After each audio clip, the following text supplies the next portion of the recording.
Good evening, Broncos country, NFL fans, Steeler fans. If you've made your way over to this video, wow, we got breaking news. Russell Wilson agreeing to a 1-year deal at the veteran minimum to join the Pittsburgh Steelers. Wow. Y'all let me know your thoughts in the comments. We're going to get into it. Of course, want to say thank you to everybody.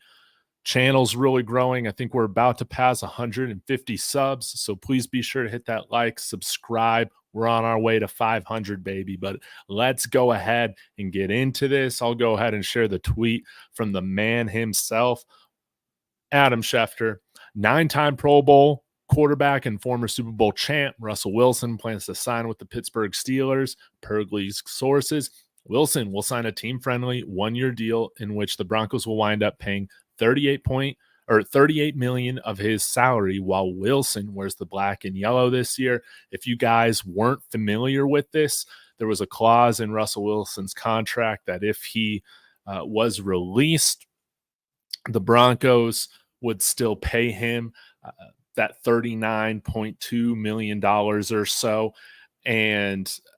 But the only thing that would be subtracted would be anything that the new team would sign him for. So a lot of people in the know had said it's likely that Russell Wilson will sign for the veteran minimum because that will make most sense from a cap perspective for his new team. And then the Broncos will take on the rest of that. So before I get into my thoughts on Russell Wilson's fit in Pittsburgh, two things. First, just want to say, hey, best of luck to you, Russell Wilson, but not a ton of luck to you because Pittsburgh comes in to Denver this year. How exciting is this? How exciting is this that we're going to get to face him? And I was kind of hoping for just the rivalry standpoint of things that we were going to see Russell Wilson sign with the Raiders. I really wanted that to happen, but hey, I'll take Pittsburgh. Nice little consolation. He stays in the AFC, but like I said, saves 1.2 million on the Broncos cap. And so wanted to show you guys as we start with the legal tampering period tomorrow for free agency, what the Broncos are kind of working with. Spot track or SPO track. Right now they have about $18.5 million available. This also takes into consideration what is being set aside for rookie draft picks. So you probably are hearing that number that's around 30 million. This is kind of more so working cap space that we have available. Now you'll see on the right side here, I have made some adjustments. I have gone ahead and brought down Russell Wilson's cap hit by $1.2 million to 34.2. I believe that's how it's going to be adjusted with this contract with Pittsburgh.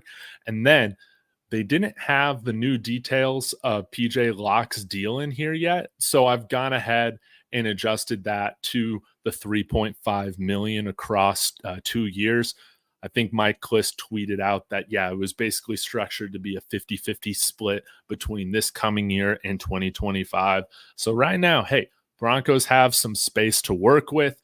And again, they have a handful of other moves that they can make. We're talking about probably restructuring Zach Allen. We'll see what we decide to do with Cortland Sutton, whether we trade him or restructure him. I think if we trade him or restructure, we save pretty much the same amount. Save a little bit more if we were to restructure him, but let's just say for the sake of this, I still expect him to be traded. 9.7 million off the books. Let's say we cut DJ Jones. That saves us another $10 million. Restructure Ben Powers. And I spoke a little bit earlier today about, hey, what happens if we cut Jarrett Stidham? Would you rather have Sam Darnold than Jarrett Stidham? I think I would. Would I rather have Jameis Winston if he's cut than Jarrett Stidham? Yeah. Would you rather have Jacoby Brissett than Jarrett Stidham? Yeah, I would. Would I rather have Drew Lock as a backup quarterback than Jarrett Stidham? Yeah.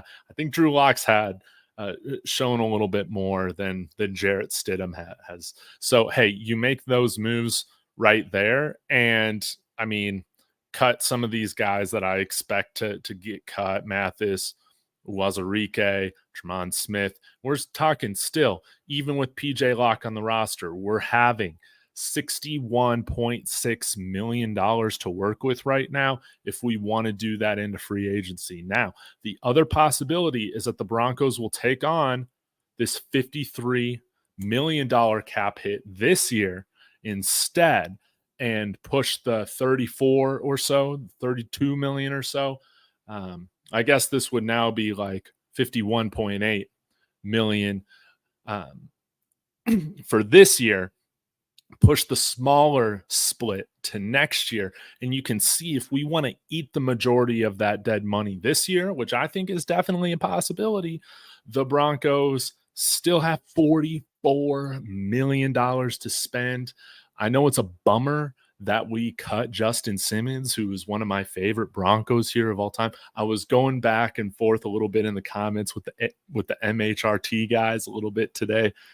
Y'all go check them out. They do wonderful work. I'll do another video on my opinion on that whole topic tomorrow. But what I wanted to bring up was just that I haven't had a chance yet is that I think Sean Payton wants to reallocate some of that high spending money at the safety position, put it more towards our defensive line or our front seven, right? I mean, that's where we really, really need an injection of talent, and hopefully we're able to do that. So, yeah, but hey, let me go ahead and bring up Pittsburgh. Cody is wondering, what about Pittsburgh?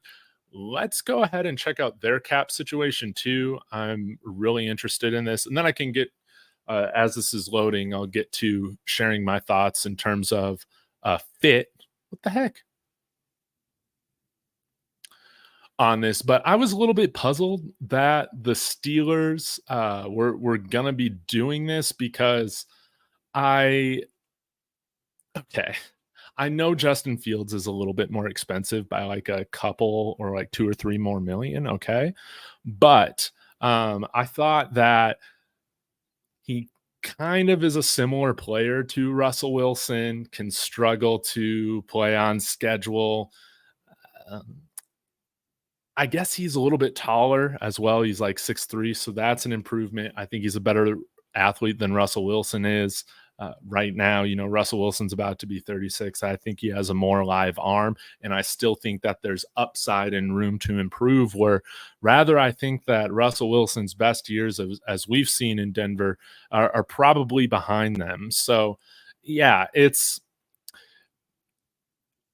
one that I'm really interested to see kind of how this fits with Arthur Smith. Now, if you put Russell Wilson on that Steelers team last year, are they better than what we saw with Kenny Pickett and the other quarterbacks that they were rolling through, Mason Rudolph, all that?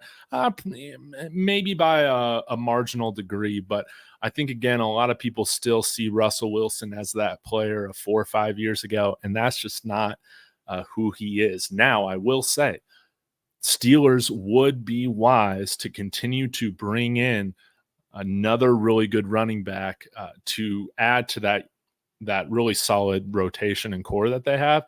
If they were to bring Derrick Henry in, then you got Najee Harris, you have Jalen. Why am I forgetting his name? I want to call him Jalen Waddle. Jalen Warren. Yes, that's right. And you got some really good tight ends there. They have like 2, 3 really good tight ends. Pat Freiermuth, Darnell Washington. But yeah, this is going to have to be a very run-heavy offense for this thing to work with Russell Wilson. You don't want Russell. I mean, we've seen this. You don't want him throwing 30, 40 times a game. That is not what you want. But if he agrees, like, okay, I'm going to come in here and I'm going to run the offense. I'm going to run an offense that suits me, which is playing off play action, rollouts. It could work. It could work with Arthur Smith. We're just going to have to see how good Pittsburgh's offensive line is and if they can continue to build that and improve it. I think for a player like Russell Wilson to be successful right now, it's paramount or it's imperative that they have a really, really strong offensive line. So you can see right here, the Steelers are in pretty good shape right now. Their cap space will go down to about $17.1 million with this signing. And you probably won't get a better bang for your buck in terms of from the quarterback position than bringing Russell Wilson in for the veteran minimum, right? But I was a little surprised that Ryan Tannehill wasn't a part of this conversation. He's not somebody that I'm expecting to have a big market and would probably come in as a backup or somebody who's looking to compete for a job, just like Russell Wilson is right now. I don't think it's a foregone conclusion that he beats out Kenny Pickett.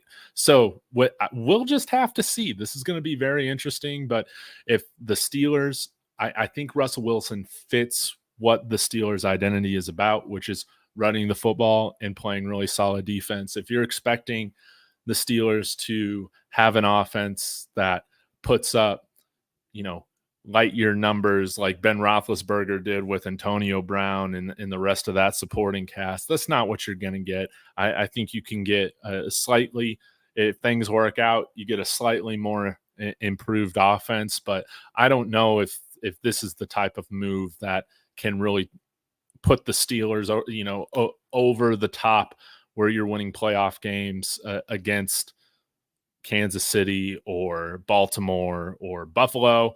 Hey, we'll just have to see. But one thing that is really great about Russell Wilson, and this is kind of how his career was in Seattle to some extent, was that, hey, it's not always going to look the prettiest. There's going to be inconsistencies, but he is a player that has when the game is on the line.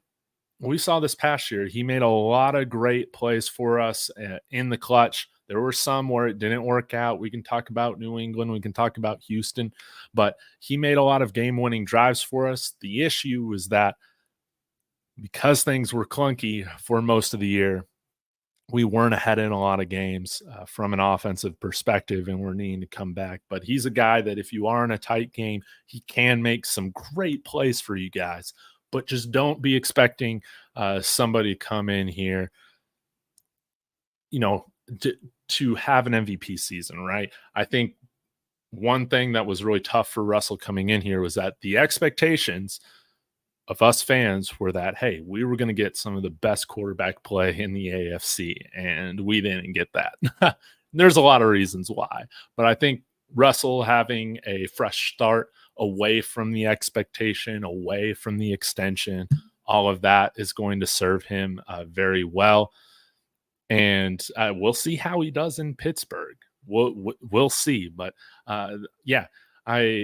overall, this is going to be a lot of fun to see how this plays out, especially because he's going to be returning to Denver this year. So thank you guys so much for tuning in for this very short live stream. I was about to get ready for bed, and then I saw that this was going on. So y'all be sure to let me know what your thoughts are. If you're a Steelers fan, are you excited? How do you feel about this? Do you think he's better than Kenny Pickett? Let me know in the comments. If you're a Broncos fan, let me know how you feel about this. Thank Russell Wilson, for the $1.2 million saved, right? And what moves do you see the Broncos making next? So again, no ill will towards Russell Wilson or anything like that. It just did not work out here. I could do an hour-long video on why that was. But, hey, Steelers fans, treat him well, and hopefully you guys will be better off because of it. Just don't be expecting Patrick Mahomes. So with that being said, y'all hit that like, subscribe. Appreciate you guys. We're on our way to 500 subs, and tomorrow's going to be crazy. So I will be back with multiple videos, I'm sure, about the moves that the Broncos specifically are making in free agency. I'll see you then. Go Broncos.